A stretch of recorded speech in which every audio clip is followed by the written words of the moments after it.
Somos a geração que alimenta. Estamos aqui hoje para conversar sobre escolhas. Muitas pessoas na vida falam que elas não têm escolha, que nasceram em um lar e que esse lar tem muitos problemas e que só falam dos problemas e aí os problemas continuam de geração após geração e pensam que precisam viver presas naquela condição. Hoje eu vou trazer o exemplo de 3 reis de Israel. E nós vamos ver como cada um deles se comportou perante as circunstâncias em que eles viviam. O primeiro deles se chama Acasias.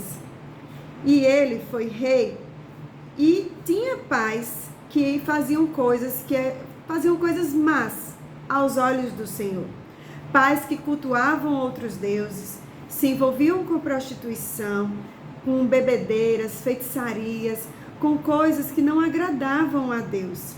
E Acasias seguiu o exemplo dos pais. Em 1 Reis 22, do verso 52 ao 54, nós temos que Acasias, filho de Acabe, começou a reinar sobre Israel em Samaria, no 17º ano do reinado de Josafá, rei de Judá. Nesse tempo, tinha um rei para Israel e um rei para Judá.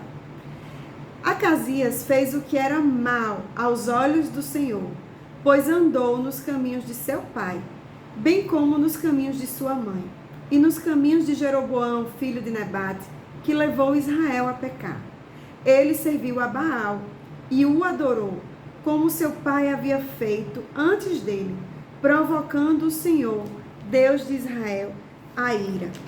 Acasias teve as consequências pelas escolhas dele. Ele decidiu seguir os caminhos do seu pai. E o pai dele, Acabe, teve um fim terrível. O reinado dele foi muito ruim para Israel. E nós ficamos tristes quando vemos pessoas reproduzindo comportamentos, reproduzindo maldições e coisas que não agradam ao Senhor. Também temos outras situações, como aconteceu com Jeorão. Jeorão, os pais dele faziam o que era bom aos olhos do Senhor, mas o seu filho não. Pois é, os filhos têm escolhas. Então, Acasias decidiu seguir o caminho ruim dos pais. Jeorão decidiu não seguir o caminho bom dos seus pais. Ele era filho de Josafá, neto de Asa. E em 2 Crônicas 21, de 11 a 15, nós vamos conhecer um pouquinho dessa história. Jeorão também construiu lugares altos nos montes de Judá, seduziu os moradores de Jerusalém à idolatria e fez com que Judá se afastasse do Senhor. Observe como as atitudes dele tiveram consequências. Fez com que se afastassem dos caminhos do Senhor. Algo que na geração anterior foi plantado, ele começou a destruir por causa das suas escolhas. Então, lhe chegou às mãos uma carta do profeta Elias, em que estava escrito: Assim diz o Senhor, Deus de Davi, seu pai. Você não andou nos caminhos do seu pai Josafá, nem nos caminhos de Asa, rei de Judá, mas andou nos caminhos dos reis de Israel, e seduziu o povo de Judá e os moradores de Jerusalém à idolatria, segundo a idolatria da casa de Acabe. Além disso, você matou os seus próprios irmãos da casa de seu pai, que eram melhores do que você. Por isso, o Senhor castigará com um grande flagelo este povo do qual você é rei, bem como os seus filhos, as mulheres que você tem e todas as suas posses. Você terá uma doença grave nos seus intestinos, doença esta que aumentará dia após dia, até que os seus intestinos saiam do seu corpo. E então, nós vamos observar, se vocês continuarem lendo 2 Crônicas, que ele sofreu e morreu nessa condição. Mas ele tinha tido escolha. Ele poderia ter seguido os caminhos de seus pais. Quantos filhos são criados nos caminhos do Senhor? Recebem a instrução, a orientação, conhecem a Bíblia, conhecem a palavra de Deus, mas não entregaram o seu coração a Ele. E por causa disso, toda uma nação pode ser destruída. Deus, Ele sempre está disposto a perdoar aquele que se arrepende. Nós precisamos estar dia após dia nos entregando em suas mãos, porque nós somos responsáveis pelas nossas escolhas. O primeiro rei que eu falei, ele decidiu seguir os caminhos maus. E o segundo tinha a opção de olhar para um bom exemplo, mas não fez. Preferiu fazer coisas erradas. Quantas vezes nós temos a opção de olhar para Jesus e nós não fazemos o que é certo? Mas também existem aqueles que os pais seguem por um caminho errado e decidem fazer o que é certo aos olhos do Senhor. Como foi o caso do rei Josias, que aos 8 anos começou a reinar. Tão jovem, imagine o peso de um reinado nessa idade. E o pai de Josias foi Amon. Em 2 Reis 21:20 tem a trajetória dele. E fala que Josias, mesmo tão novo, decidiu caminhar segundo o Senhor mandou. E isso impactou novas gerações. E aí hoje eu venho perguntar a vocês, como nós temos nos posicionado perante o pecado? Nós não podemos servir a 2 senhores.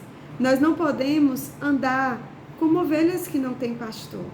Precisamos lembrar que as nossas ações têm consequências, que existe uma colheita aqui na terra. E não é porque os seus pais estão errando que você precisa errar. Não é porque toda uma nação que está errando que você precisa errar. A Bíblia fala em Romanos capítulo 12 que nós não temos que nos conformar com o mundo, mas permitir que o Senhor nos renove, que o Senhor nos transforme, que o Senhor transforme a nossa mente e o nosso coração.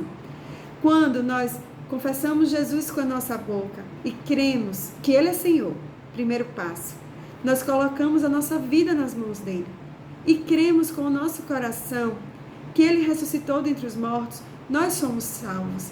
É um passo de falar, mas também de crer e agir. Porque quando você fala que Jesus é o seu Senhor, você se submete a Ele. Então, que nós peguemos esses exemplos para estarmos cada vez mais firmados e enraizados em Deus. Temos na Bíblia exemplos de pessoas que seguiram os caminhos de Deus e o que aconteceu. E pessoas que não seguiram e o que aconteceu. Como você tem se posicionado no dia de hoje? Como você tem entregado esse coração nas mãos do Senhor? Nós sempre temos escolhas, sempre há um caminho, porque a palavra de Deus nos garante que Jesus é o caminho, a verdade e a vida. E através dele nós temos livre acesso a Deus. Então, através de Jesus nós somos reconciliados com Deus. Nós não precisamos ficar errando o tempo todo. Nós somos pecadores, mas não temos mais prazer no pecado. Coloca o seu coração hoje nas mãos do Senhor. Você que me ouve, que tem uma situação dentro de casa em que você não pode mudar, se posicione em oração e experimente entregar nas mãos de Deus tudo isso que você tem vivido. Experimente fazer alianças com pessoas que servem ao Senhor, que estão aqui na terra buscando a palavra. Procure novos hábitos, procure novos ambientes. Eu tenho certeza que você irá ter uma vida diferente. Mas você também que me ouve hoje, que teve uma instrução nos caminhos do Senhor e até aqui não tomou um posicionamento de fé, até aqui desagradou o Senhor, é tempo de mudar de rota. É tempo de despertar, de acordar. É tempo de fazer algo novo em sua vida, porque através de Cristo nós somos nova criatura. Nós temos uma nova identidade segundo Deus. Somos adotados por um Pai de amor que cuida de nós. E é um Pai que quer abençoar todas as nossas gerações, não apenas o tempo presente. Então hoje é tempo de recomeço. Que nós estejamos cada dia mais próximos de Deus e a cada dia seguindo seus passos aqui na terra. Em nome de Jesus.